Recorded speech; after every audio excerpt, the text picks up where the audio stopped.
께서 우리에게 주신 하나님의 말씀은 사도행전 20장 32절 말씀입니다. 다 같이 한 목소리로 받들겠습니다. 시작. 지금 내가 너희를 주와 및 그 은혜의 말씀께 부탁하노니 그 말씀이 너희를 능히 든든히 세우사 거룩해 하심을 입은 모든 자 가운데 기업이 있게 하시리라. 아멘. 지난 5번에 걸쳐서 우리 그리스도인이 확신을 가져야 될 5가지 부분에 대해서 말씀을 나누었습니다. 자, 이제 그 후로 이제 우리가 어떻게 크리스찬으로서 성장할 수 있을까? 어떻게 주님과 함께 이 세상 생활을 해나갈 수 있을까? 믿음 안에서 잘하는 생활 8가지. 즉 어떻게 주님과 동행하는가 하는 8가지를 살펴보겠는데, 첫 번째는 지난번에 그리스도 안의 생활이라고 그랬습니다. 예수님이 나는 포도나무요 너희는 가지니 그랬어요. 그래서 우리가 예수님께 붙어 있어야 된다. 그것이 무엇인가 하는 걸 지난번에 살펴봤고, 오늘은 두 번째 하나님의 말씀에 의한 생활. 자, 하나님의 말씀에 의해서 우리가 살아가야 된다 하는 말씀을 살펴보겠습니다. 오늘 본문 말씀은 사도 바울이 제3차 선교 여행을 마치면서 돌아오는 길에 밀레드에서 주신 말씀이에요. 3차 선교 여행은 사도행전 18장서부터 시작됩니다. 사도행전 18장 23절에서 사도행전 21장 14절까지가 제3차 선교 여행이에요. 잠깐 오늘 말씀의 배경이 되는 지리적 상황을 살펴보기 위해서 지도를 보겠습니다. 3차 선교 여행은 안디옥에서 출발해서 다솔 거쳐서 디베를 거쳐서 나중에 자, 쭉 소아시아 서쪽을 거쳐서 나중에 아텐, 지금 아테네라고 그러죠. 아덴까지 갔다가 갱그리아 고린도를 거쳐서 돌아오면서 베레아 데살로니가 다시 또 빌립보를 거쳐서 오는데, 이때 드로아에서 배 타고 와야 되는데 배를 안 탔어요. 왜냐하면 이 사도 바울을 암살하려고 하는, 죽이려고 하는 유대인들 무리가 있다. 아마도 그들이 배를 타서 사도 바울을 죽이려고 시도할 것이다. 배를 타서 뭐 또 다른 곡고원역이 올 수도 없고요. 배 탄 사람들이 다니까 그런 이제 정보가 있어서 이 드로아에서 요 아소까지 걸어서 도보로 움직이고, 다른 사람들은 배로 이제 오게 됩니다. 그리고 이 에베소를 거치지 않고, 원래는 이 예루살렘에 6월절에 도착하려고 했어요. 근데 늦어져서 도착을 못했고, 적어도 오순절까지는 꼭 오순절에 요 예루살렘에 도착해야 되겠다. 그래서 요 에베소에서 3년 동안 목회를 했고, 가장 많은 시간, 그러니까 1, 2, 3차 선교여행 중에 가장 공을 들인 곳이 이곳이에요. 3년 동안 거기서 목회를 한 거예요. 선교를 한 거예요. 자, 그랬는데 거기를 거치지 않고 요 밀레도에 와 있습니다. 밀레도에서 주신 말씀이 오늘 본문 말씀이. 그리고 이들에게 이 에베소에 있는 장로들을 초청했다 그랬어요. 지금 현재 우리 개신교에서 있는 각 교단에서 있는 장로는 오늘날과 같은 장로가 아니에요. 장로는 목회자를 말합니다. 오늘 본문이 있는 사도행전 20장 바로 32절 전에 보면 28절에 이렇게 돼 있어요. 너희는 자기를 위하여 모든 온 양떼를 위하여 삼가라. 성령이 저들 가운데 너희로 감독자를 삼고. 자, 그 밀레도에서 에베소에 있는 장로들 불렀다고 그랬는데, 이 장로들이 누군가? 장로 직분이 누군가? 여기서 감독자라고 그랬어요. overseas. 보살피는 사람들. 그리고 그런데 또 얘기해요. 감독자를 삼고 하나님이 자기 피로 사신 교회를 치게 하셨느니라. 여러분, 양떼를 치는 사람이 누구예요? 지금 오늘날 개신교에 있는 장로예요? 아니면 담임 목회자예요? 양떼 치는 사람. shepherd, 목자, 목사 누구예요? 목회자예요. 장로, 여기 신약성경에 나오는 모든 장로는 오늘날 개신교에 있는 장로 직분이 아니고 목회자예요. 그러니까 목사 혹은 감독, 그 어떤 교단에서는 감독이라고 불러요. 감독 혹은 장로, 이것은 같은 거예요. 베드로전서 5장에서도 아픈 자, 야고보서 5장에서도 아픈 자 장로들을 초청해서 할 때 목회자를 얘기하는 거예요. 그 기름 바르고 안수기도 해라 라고 할 때 이 목회자를 얘기하는 거예요. 그러니까 이제 3차 선교회 끝내고 이제 돌아오면서 이 밀레도에서 에베소에 있는 목회자들을 초청해서 목회자 세미나를 하는 거예요. 이제 지금 내가 돌아가면 다시 방문할 기회가 없어요. 실제로 없어요. 나중에 이제 로마 가는 길, 그 길 거기 들릴 수가 없죠. 다시는 못 가요. 이제 죽어서 주님 품에 만날 때까지 다시 만나지 못할 텐데, 내가 그렇게 내 일생 선교 여행 1, 2, 3차 선교 여행 중에 가장 공들인 곳, 3년이나 그 목회했던 곳, 그 에베소에 있는 목회자들을 불러서 가르치면서 목회자 세미나의 가장 핵심이 되는, 그 모든 가르침 중에 가장 골자가 되는 중요한 말씀이 오늘 본문 말씀이에요. 내가 너희를 주와 하나님의 말씀, 은혜의 말씀에게 부탁한다 하는 거예요. 그런데 그 부탁하는데 그 말씀이, 너희를 주와 그 은혜의 말씀께 부탁하는데 그 말씀이 너희를 능히 든든히 세우사 하는 말이, 집 하는 말이 오이코스예요. 그런데 오이코스에서 나온 말이에요.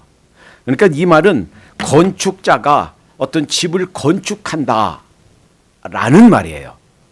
그러니까 우리가 주님 안에서 주님을 만나서 거듭나면, 구원받으면, 중생하면 그게 다 된 것이 아니고 이제 집을 세워간다는 거예요. 신앙을 세워간다는 거예요. 무엇에 의해서? 주님과 그 은혜의 말씀, 즉 말씀 성경이에요. 이 말씀으로 우리 신앙이 건축되어 가는 줄로 믿습니다. 그래서 내가 여러분들을 주님과 그 말씀에게 부탁한다. 그래서 그 주님과 그 말씀이, 하나님 말씀이 거룩해 하심을 입은 모든 자 가운데 기업이 있게 하신다. 다시 말하면, 쉽게 표현하면, 이제 이 세상 다 살다가 이제 주님 품에 가서 최종적인 구원, 최종적인 상급, 그 잃지 않고 그걸 받게 할 것이다 라는 거예요. 자, 이 말씀이 우리가 어떻게 신앙이 성장하는가, 어떻게 우리 영적으로 우리의 믿음이 건강하게 잘 유지되는가 하는 그 비밀을 담고 있는, 가르쳐 주시는 귀한 말씀이다 라는 거예요. 여러분, 성경 전체가 하나님의 말씀인 줄로 믿습니다. 그런데 이것을 다 모든 사람이 다 믿는 게 아니에요.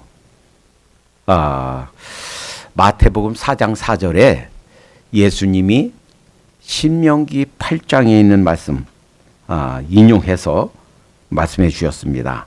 사람이 떡으로만 살 것이 아니요 하나님의 입으로 나오는 모든 말씀으로 살 것이니라. 우리 육체는 밥을 먹고 살아요. 그런데 우리 영혼은 영혼의 밥을 먹고 살아요. 그것이 하나님의 말씀이다라는 거예요. 우리 영적으로 건강을 유지하고 생명을 유지하는 거, 우리 영혼은 보이지가 않아요. 그런데 하나님께서 은혜롭게도 우리 육체가 탄생하고 육체가 생명을 유지하는 것과 영적으로 탄생하고 성장하는 것과 아주 흡사해요. 그리고 그 육체는 이 지구, 이 만물과 비슷하게 만들어 주셨어요. 우리 인간의 오장육부가 있죠. 이 지구도 5대양 6대주가 있어요. 우리 인간의 구성 요소 중에 70%를 차지하는 게 물이라고 그러죠. 지구도 이 70%가 물로 돼 있어요. 우리 인간이 뇌의 건강을 위해서는 뇌하고 비슷하게 생긴 것을 먹으면 도움이 돼요. 호두를 까보세요. 피칸 까보세요. 우리 뇌하고 비슷하게 돼 있어요. 근데 그거 먹으면 뇌 건강이 좋대요. 사과, 심장에 우리 심장처럼 돼 있죠. 그 사과 먹이 좋대요. 인삼, 사람 모양으로 돼 있죠. 그거 먹으면 건강하대요. 그래서 약초들은 그렇게 보고 깨닫도록 하나님께 그렇게 만들어 주셨어요. 근데 우리 영혼도 마찬가지예요. 우리 사람이 엄마 뱃속에서 응애 하고 태어나면 그냥 내버려 두면 사는 게 아니에요. 씻겨주고 보호해주고 먹여주고 씻어주고 해야 삽니다. 마찬가지예요. 우리 영혼도 그냥 예수님 믿었다고 영접했어요. 하나님의 딸이 되었어요. 그리고 내버려 두면 못 살아요. 우리 육체처럼 끊임없이 100일 될 때까지 돌 될 때까지 먹이고 씻기고 보호해 주듯이, 그리고 갖가지 질병으로부터 막아주고 보호해 주듯이 우리 영혼도 마찬가지 먹고 그 다음에 움직이고 육체와 똑같은 원리로 성장해야 된다 하는 거예요. 그 중에 제일 중요한 거 먹어야 되는데, 그 먹는 우리 영혼의 음식이, 양식이 바로 하나님의 말씀이다라는 거예요. 가끔은 그렇죠. 아이고 뭐 꼭 교회 나가야 됩니까? 아이고 인터넷 그냥 키기만 하면 뭐 수십 편, 수백 편 설교가 있는데 그냥 들으면 되죠. 그거는 듣는 거예요. 하나님께서 나에게 주시는 양식을 먹어야 돼요. 여러 가지 방법이 있는데 그 중에 하나는 예배에 참석하는 거예요. 예배 참석은 이게 아무것도 아닌 걸로 생각하시면 굉장히 중요합니다. 그리고 이 예배의 주일 예배는 모든 목회자들이 그냥 만들지 않아요. 엄마가 하다못해 한 끼 식사를 만들기 위해서 어떻게 해요?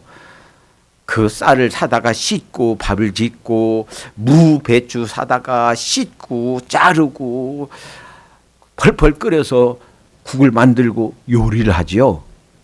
그렇게 해서 요리되어 나온 음식이 바로 밥상에 먹을 수 있게 만들어졌듯이, 그렇게 주일 설교 아무것도 아닌 것 같지만 요리가 되어서 먹을 수 있게 나온 거예요. 그런데 3개월 되도록 6개월 되도록 1년 되도록 한 번도 예배에 안 나오고 영의 양식을 섭취하지 않고 저는 그래도 영적으로 믿음이 건강합니다. 어때요? 거짓말이에요. 나는 아무런 배고픔을 느끼지 않습니다. 그게 사실이 아니고 영적으로 영양실적으로 해서 비쩍 말라서 배고픔도 못 느끼는, 영적인 굶주림도 느끼지 못하는 그런 심각한 무감각한 상태가 된 것이다 라는 거예요. 그런데 여기에 있어서 굉장히 중요한 사실이 있습니다. 은혜의 말씀 그랬어요. 어떤 사람들은 말씀, 하나님의 말씀, 이 성경이 하나님의 말씀이라고 믿지 못하는 사람들일 수 있어요. 모든 사람이 다 성경이 하나님의 말씀이라고 믿는 것이 아니에요. 자, 우선 이 성경, 이 하나님의 말씀을 섭취하는 것을 생각하면서 고려해야 될, 생각해야 될 굉장히 중요한 세 가지 사실이 있습니다. 첫째, 이 성경이 오류가 없는 그러한 완벽한 하나님의 말씀인 줄로 믿습니다. 디모데 후서 3장 16절에 보면 이런 말씀이 있어요. 모든 성경은 하나님의 감동으로 된 것으로 교훈과 책망과 바르게 함과 의로 교육하기에 유익하니 그랬어요. 모든 성경 기억하시기 바랍니다. 모든 사람이, 모든 크리스찬이, 모든 목사님이, 모든 신학교가 성경이 하나님의 감동으로 됐다고 믿는 것은 아닙니다. 어떤 사람 그렇게 생각해요? 그거는 유대인들, 개인, 한 민족의 법, 율법도 있고 그 중에는 우리나라 세종 조선 왕조실록 이런 것처럼 역사 기록도 있고 어떤 때는 연애 편지도 있고 어떤 때는 앞으로 이렇게 될 것이다 예언도 있고 그런데 어떻게 그런 것들을 다 하나님의 말씀이라고 합니까? 라고 믿지 못하는 사람들이 있어요. 그러나 확실한 것은 모든 성경은 하나님의 감동으로 된 줄로 믿습니다.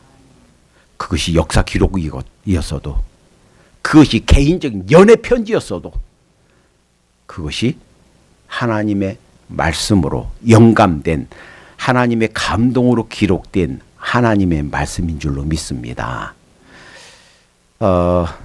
설교 중에 자꾸 이런 신학적인 말씀을 드려 죄송한데 이제는 모든 성도님들이 우리 평신도라고 하는 모든 크리스찬들이 알아야 돼요. 신학적 자유주의 성향이 있는 분들, 이분들이 그냥 불신자가 아니에요. 그냥 평신도가 아니에요. 목사님들이고 신학대 교수님들이고 많은 책을 쓴 사람들이고 한 시대를 세기를 대표하는 사람들이 그들은 신학적 자유주의자라고 불러요. 이들은 성경이 하나님의 말씀인 것을 믿지 않습니다. 그 중에 조금 난 사람은 그런데 일부 하나님의 말씀이 있다라고 말하든지 칼 바르트 같은 사람들은 이 자유주의 신학을 깨부수려고 나섰던 사람인데 우리가 성경을 읽을 때 성령님이 우리를 도와주셔서 하나님의 말씀이 된다. 많은 성경 중에 일부 하나님의 말씀이 있다라고 생각합니다. 자유주의 신학을 막으려고 했던 그러나 막지 못했던 자기들도 자유주의적 성향이 있는 사람들 신정통주의 신학자라고 그래요. 그 중에 이렇게 주장한 사람들이 있어요. 성경에는 우리가 다 믿을 수가 없는 신화, 박격거새가 아래에서 태어났다. 그런 것처럼 신화가 있다. 그래서 구약과 신약 성경에 신화를 벗겨내야 된다. 기적적인 요소들 다 빼내야 된다. 이렇게 말하는 비신화화를 주장한 사람도 있어요. 그러나 그들은 틀렸습니다. 이 성경 말씀 전체 다가 하나님의 말씀인 줄로 믿습니다. 심지어는 나는 정통 보수 교단의 정통 보수 신앙을 갖고 있는 목사입니다라고 말하는 분들도 그러니까 실제로 이 애틀란타 라디오 코리아에 매주 토요일 9시부터 10시까지 이 성경 전체를 강해하고 있는 목사님도 그렇게 자기 그 주관을 얘기해요. 자기 생각을. 역사 비평, 어려운 말인데 몰라도 괜찮아요. 역사 비평을 들여와서 문서 가설, 모세 오경을 모세가 쓰지 않았다. 먼 훗날 편집한 것이다. 그래서 누가 편집했냐? 에스더가 편집했다라고 주장을 하는 그 견해를 갖고 있어요. 자기가 아무리 교단의 보수 신학을 갖고 있는 목사라라고 주장을 해도 굉장히 조심해야 됩니다. 그것은 신정통주의 학자들이 주장하는 거예요. 사실이 아니에요. 왜요? 예수님도 모세가 모세오경 기록했다고 인정했어요. 모세의 글에도 라고 예수님도 인정했어요. 그런데 공부를 조금 했다고 그 먼 훗날 에스더가 그를 편집했다고요? 아니에요. 그러니까 지금 교회가 모든 교회가 다 똑같은 교회다. 천만의 말씀. 모든 설교가 다 똑같은 설교다. 천만의 말씀. 조심해야 됩니다. 모든 성경이 하나님의 말씀이다라는 사실은 팩트예요. 사실이에요. 둘째, 성경이 최고의 권위로 받아들여져야만 되는 줄로 믿습니다. 예수님 당시에서도요. 예수님이 아주 굉장히 책망한 경우가 있어요. 그것이 마태복음 15장 1절부터 20절까지입니다. 당시의 바리새인과 서기관들은 모세 율법을 세분화하고 거기에다 좀 덧붙이고 해서 자기들이 하나님 앞에 어떻게 율법을 지킬까 하는 것을 만들어낸 것들이 있어요. 그런데 예수님께서 그래서 예수님한테 공격했어요. 예수님, 왜 당신의 제자들은 이 전통을 지키지 않습니까? 왜 밥 먹으면서 손을 씻지 않습니까? 그랬더니 예수님께서 이렇게 말씀하셨어요. 마태복음 15장 3절에 대답하여 가라사대 너희는 어찌하여 너희 유전으로 하나님의 계명을 폐하느냐? 하나님의 말씀을 왜 폐하느냐? 조금 후에 마태복음 15장 6절 그 부모를 공경할 것이 없다 하여 너희 유전으로 하나님의 말씀을 폐하는도다. 그러니까 자기 부모님에게 공경하는 걸로 얼마씩 드려야 돼요. 그런데 그게 아까운 거예요. 그러니까 이거요 하나님께 드려야 됩니다. 고르반 하나님께 드리는 거 들고 나면 우리 부모님께 드릴 거 없습니다 하고서는 안 드리는 거예요. 그러니까 그 말씀은 이 사람의 유전, 사람이 만든 전통, 사람들이 만든 어떤 것을 가지고 그것보다 하나님 말씀보다 그 인간의 전통을 더 위에 세우면 그 전통 때문에 그 유전 때문에 하나님의 말씀을 폐한다 하는 거예요. 특히 로만 캐톨릭이 그렇습니다. 자기들은 아니다라고 하지만 사실은 그들이 가지고 있는 전통, 성경에는 없는 그들의 전통, 마치 바리새인과 서기관들이 가지고 있는 유전과 비슷한 것들을 성경보다 더 귀히 여겨요. 성경과 같은 권위로 둬요. 아니에요. 성경이 바로 그 모든 전통, 유전보다 우위에 있어야 됩니다. 또 하나, 실제로 유럽에서 역사상 있었던 그러한 신학 사조예요. 이신론이에요. 디이즘.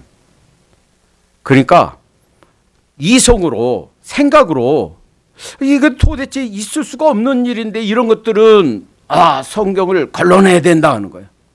한번 생각해 보세요. 신학생 이제 선지자 생도가 도끼로 나무를 찍다가 도끼날에 빠졌어요. 옛날에 얼마나 비싸요. 그 철 만드는 거, 도끼날 만드는 거 얼마나 비싸요. 근데 물에 풍덩 빠지는데 깊어서 찾을 수가 없어요. 그런데 나무까지 꺾어서 그걸 똑 던지니까 쇠가 물에 둥둥둥 떠서 올라왔다는 거예요. 이해가 됩니까? 말이 안 되죠. 돌 하나만 던져도 물속에 들어가는데 어떻게 날이 물에 떠오릅니까? 말이 안 되죠. 어떻게 그냥 지팡이 하나 딱 들었는데 밤새 바람이 불어서 홍해가 갈라졌는가? 이해가 안 된다는 거예요. 그런 것은 실제로 사실 역사적 팩트가 아니니까 그런 걸 빼야 된다는 거예요. 즉 우리의 이성을 성경보다 더 높이 뒀던 거예요. 실제로 있었던 유럽에 있었던 철학적, 신학적 사조입니다. 그런데 지금도 그렇게 생각하는 사람들이 있어요. 머리로 생각으로 해서 이거는 과학적 사실에 안 맞아. 이거는 있을 수 없는 일이야.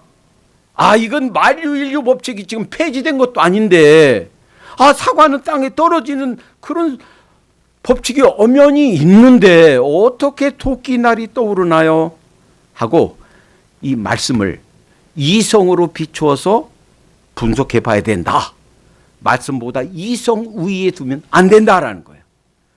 어떤 전통이, 어떤 유전이 말씀 위에 있어서도 안 되고, 동시에 이성이 말씀 위에 있어서도 안 된다라는 거예요. 비록 성경에는 우리가 다 이해할 수 없는 것들이 있지만 실제로 있었던 사실인 줄로 믿습니다. 또 하나 있어요. 어떤 사람들은 경험, 체험을 이 말씀 위에 둬요.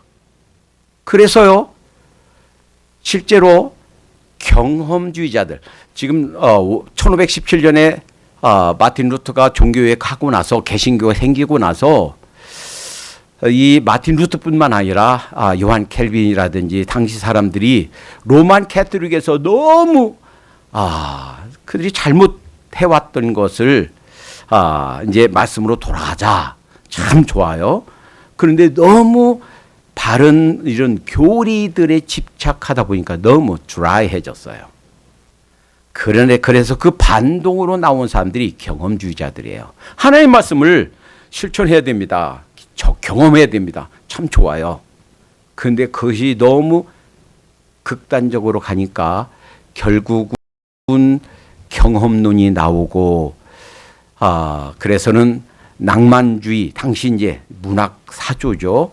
낭만주의 영향으로, 그래서 쉘레르마흐 같은 사람들은 종교는 뭔가 절대 의존의 감정이다, 이렇게 생각하고 이렇게 주장하고, 그러다가 결국 자유주의 신학으로 흐르는 그런 징검다리가 됐다 하는 거예요. 물론 경험 중요합니다.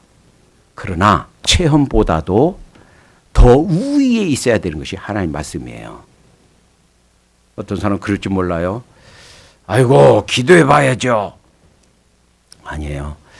기도하지 말란 얘기 아니에요. 말씀 준비하면서 기도해야지요. 그런데 말씀 연구하는 것은 제껴놓고 그 단어가 무슨 뜻인지, 구약에서 어떤 의미로 사용되었고 신약에서 어떤 의미로 사용되었고, 그것이, 그 단어가, 그 표현이 이 문맥상에 어떤 의미이고, 그 말씀을 지금 우리 삶에, 우리 현대에, 지금 이 상황에 어떻게 적용해야 되는가 먼저 연구해보고, 먼저 살펴보고, 설교를 다 구성하고, 그리고서 그거 가지고 기도해야 되는데, 다른 거 다 제껴놓고 그 말씀만 가지고 기도해서 하나님께서 주시는 딱 어떤 생각 가지고 설교한다. 그러면 자칫 잘못하면 그 성경을, 그 말씀을 아전인수격으로 해석할 수가 있습니다. 그러다 보니까 신비주의로 흐르고 이단으로 흘러요. 그럴 가능성이 있습니다. 기도하지 말란 얘기 아니고, 기도하되 먼저 기도하면서 성경 연구를 하고, 충분히 연구하고, 그것이 무슨 의미인가 밝히고, 그리고 그 말씀으로 하나님께서 직접 우리에게 말씀해 주세요 라고 의지해야 된다 하는 거예요. 전통도, 이성도, 경험, 체험도 그것이 말씀보다 우위에 있어서는 안 될 줄로 믿습니다. 그 전통도, 그 이성도, 그 체험도 하나님의 말씀으로 비춰봐야 돼요. 하나님의 말씀에 벗어난 건 아닌가, 하나님의 말씀에 의하면 바른가 살펴봐야 될 줄로 믿습니다. 그러니까 이 성경 말씀, 먼저 이 말씀을 취하는 데 있어서 고려해야 될 거, 모든 성경이 하나님 말씀으로 되어 있다 하는 거. 그러니까 하다못해 성경에 우연히 기록한 것 같지만 결코 우연이 아니에요. 거기엔 깊은 진리가 있어요. 우리가 깨닫지 못하는 깊은 하나님의 음성이 담겨 있어요. 둘째, 성경이 최고의 권위에 있어야 되고, 셋째, 그 성경은 가감할 수 없는 완벽한, 온전한, 이미 완성된 하나님의 말씀인 줄로 믿습니다. 실제로 저 풀러 신학교의 어떤 교수들 중심으로 지금도 성경이 쓰여지고 있다, 이렇게 가르치고 배워온 사람들이 있어요. 그런데 그분들은 유명한 이름 있는 신학 박사라 할지라도 성경의 이 말씀을 상고하지 않은 거예요. 잘 보세요. 예수님이 산상수훈 중에 마태복음 5장 17절 18절에 이렇게 말씀하셨습니다. 내가 율법이나 선지자를 폐하러 온 줄로 생각지 말라. 폐하러 온 것이 아니요 완전케 하려 함이로다. 내가 진실로 너에게 이르노니 천지가 없어지기 전에는 율법의 1.1핵이라도 없어지지 아니하고 다 이루리라 그러셨어요. 폐하러 온 게 아니라고 그랬으며. 자, 이제 구약과 신약의 모든 성경이 다 이제 완성됐습니다. 요한계시록이 약 AD 90년에서 95년경 최종적으로 마지막으로 다 기록이 되고, 이제 그 마침표를 찍어야 될 순간에 사도 요한에게 주신 예수님의 계시 음성이 이거예요. 요한계시록 22장 18절입니다. 내가 이 책의 예언의 말씀을 듣는 각인에게 증거하노니, 그러니까 우리 모두에게 주신 거예요. 내가 분명히 증거한다. 잊지 말아야 될 사항이다. 뭐예요? 증거하노니 만일 누구든지 이것들 외에 더하면, 신구약 66권 이것들 기록 완성된 이것들 말씀 위에 무엇인가 덧붙이면, 더하면 하나님이 이 책에 기록된 재앙들을 그에게 더하게 하실 것이요. 그 덧붙이는 자, 더 뭔가를 넣는 자, 성경에는 이 무서운 재앙들 더할 거라는 거예요. 만일 누구든지 이 책의 예언의 말씀에서 제하여 버리면, 뭘 빼버리면 하나님이 이 책에 기록된 생명나무와 및 거룩한 성의 참여함을 제하여 버리시리라. 그러니까 그 말씀이 무슨 말이에요? 지옥 간다는 말이에요. 어떤 것을 빼버리면 그 사람 이름이 생명책에서 지워진다는 거예요. 그러니까 뭐예요? 넣을 수도 없고 뺄 수도 없는 완벽한 하나님의 말씀인 줄로 믿습니다. 이제 요한계시록이 완성된 이후로는 하나님께서 우리 전 인류에게 주신 하나님의 메시지, 이것을 듣고 우리가 바른 삶을 살아가고 우리 영혼이 살아가는 완벽한 하나님의 공식적인 통로가 성경 말씀인 줄로 믿습니다. 이거를 먹어야 사는 거예요. 이걸 먹지 않고 영적으로 건강할 수 있는 사람 세상에 하나도 없다는 거예요. 자, 문제는 이제 이 세상에서 우리가 정말 바르게 사는 비결, 여러분 기도 응답의 비결이 뭐예요? 요한복음 15장 7절, 너희가 내 안에 가고 내 말이 너희 안에 거하면 무엇이든지 원하는 대로 구하라, 그리하면 이루리라. 하나님 말씀 안에 거해야 기도 응답이 된다는 거예요. 열매 맺는 비결, 나는 포도나무요 너희는 가지니 저희가 내 안에 내가 저 안에 있으면 이 사람은 과실을 많이 맺나니. 어떻게 과실을 맺는가? 말씀을 안에 거해야. 119편 시편 119편 105절에 주의 말씀은 내 발의 등이요 내 길의 빛이니이다. 우리 그 주보에 사진을 그려놨는데 캄캄해요. 누군가 환하게 비춰주고 있죠. 그 비춰주는 사람이 누구예요? 주님이세요. 근데 비춰주는 그 빛이 뭐라고요? 주의 말씀이라는 거예요. 그래서 그 말씀 따라서 살면 환하게 비춰준다고요. 승리하는 비결이 바로 말씀입니다. 에베소 6장 17절에 영적인 전신갑주, 그러니까 군대로 치면 완전 무장, 그것 중에서 여러 가지 중에서 구원의 투구, 뭐 진리의 허리띠, 그 중에서 공격 무기가 딱 하나 있어요. 다른 건 다 방어 무기인데 공격 무기가 성령의 검, 곧 하나님의 말씀을 가지라 그랬어요. 그것이 하나님의 말씀, 성령의 검이에요. 뭐 우습게 그냥 뭐 인간의 작품, 천만의 말씀이에요. 하나님의 말씀이에요. 이 하나님의 말씀을 섭취해야 우리 영혼이 살아간다 하는 거예요. 그러면 어떻게 섭취하나요? 어떻게 하나님 말씀 먹나요? 우리가 육신이 밥을 먹듯이 어떻게 하나님 말씀을 먹나요? 요한계시록 1장 3절 말씀에 이렇게 돼 있어요. 이 예언의 말씀을 읽는 자와 듣는 자와 그 가운데 기록한 것을 지키는 자들이 복이 있나니 그랬어요. 첫째는 읽는 거예요. 제가 요즘에 눈이 잘 안 보여요. 어떤 때는 이 안경을 벗어야 보이는데 안경 벗었는데도 잘 안 보여요. 그래서 수요일 날 할 때는 성경을 조그만 것이 읽어야 되니까 돋보기를 가져와서 읽어요. 이제 이게 나이가 들어가면서 성경 읽는다는 것이 쉽지 않구나. 그러니까 눈 좋을 때 이거 읽을 수 있을 때 열심히 읽어야 되겠구나. 읽을 때 하나님께서 우리에게 음성 들려주신 줄로 믿습니다. 듣는 자들과 듣는 것은 물론 요즘에 읽어놓은 성경도 있어요.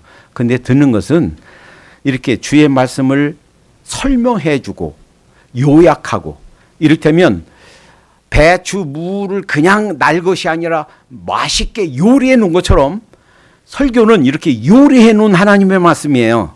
이걸 듣는 거예요. 이걸 안 듣고 한 달이 가고 두 달이 가고 1년이 가도 안 듣고 영적으로 건강할 수 있는 사람 아무도 없어요. 들어야 돼요. 그럴 때 우리 영혼이, 우리 믿음이 자란 줄로 믿습니다. 또 어떤 때는 공부해야 돼요. 어떤 때는 암송해야 돼요. 어떤 때는 묵상해야 돼요. 이런 것들이 다 하나님 말씀을 섭취하는 방법이에요. 또 하나, 이런 것들을 아는 것이 아니라 지켜야 돼요. 행해야 돼요. 야고보서 1장 22절에는 너희는 도를 행하는 자가 되고 듣기만 하여 자기 자신을 속이는 자가 되지 말라. 이렇게 하셨어요. 다 듣고 읽고 이렇게 해야 되겠지, 이렇게 하라고 그랬구나 하고서 그냥 지나가면 스스로 속이는 자래요. 우리 홍 목사님이 2019년에 이제 저희 교회 오셨는데 오시기 전 제가 몇 년 동안 한 4년 동안 먼 곳에 있으면서 매주일 설교하러 왔습니다. 켄터키에서 올 때는 한 5시간, 거기서 켄터키에도 좀 위쪽에 지낼 때 6시간 운전하고 와서 설교하고 6시간 갑니다. 제가 남쪽에 있을 때는 거리를 재봤어요. 277마일이에요. 키로수로 하니까 445km 정도 돼요. 서울 부산이 423km입니다. 서울 부산보다 더 멀어요. 주일 아침에 새벽 5시 출발해서 설교하기 위해서 4시간 혹은 5시간 달려와서 설교하고 또 신방할 거 하고 병원 가서 위로할 거 하고 한 주 먹을 거 사가지고 싸가지고 가서 한 주간 동안 또 일하다가 주일날 옵니다. 생각해 봤어요? 미국에 그리고 한국에 서울 부산 거리를 설교 한번 하기 위해서 달려와서 설교하고 가는 목회자가 있을까? 아무리 생각해 봐도 없을 것 같아요. 그것을 약 4년 넘게 했습니다. 어떤 사람이 그렇게 얘기를 해요. 아이고 목사님, 그 지치지도 않았습니까? 낙심해서 그거 그만 할 수도 있을 것 같은데 어떻게 그렇게 지치지 않고 했습니까?